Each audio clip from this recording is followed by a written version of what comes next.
আপোনজনক হেৰুৱাই শোকত ভাগি পৰিছে বেহাৰবাৰী আউটপোষ্টৰ জনপ্ৰিয় অভিনেত্ৰী তৰামাই খ্যাত সীমা বৰুৱা। হয় বন্ধু বান্ধৱীসকল, আপোনালোকে ঠিকেই শুনিছে, সাংস্কৃতিক জগতৰ বাবে এক অপূৰণীয় ক্ষতি। বেহাৰবাৰী আউটপোষ্টৰ জনপ্ৰিয় অভিনেতা বসুধা খ্যাত ফাইলৰ বসুমতাৰীৰ মৃত্যুৰ খবৰে এতিয়া সকলোকে কন্দুৱাইছে। কান্দি কান্দি ভাগৰি পৰিছে বেহাৰবাৰী আউটপোষ্টৰ সকলো কলাকুশলীৰ লগতে অভিনেতা অভিনেত্ৰীসকল। কোনেও যেন কাৰো মুখলৈ চাব পৰা নাই।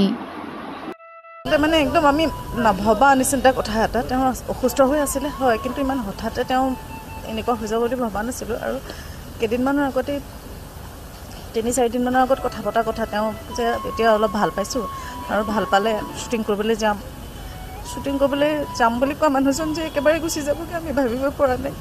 সমগ্ৰ অসমবাসীয়ে এজন শিল্পী হেৰুৱাইছে। তেওঁ অকল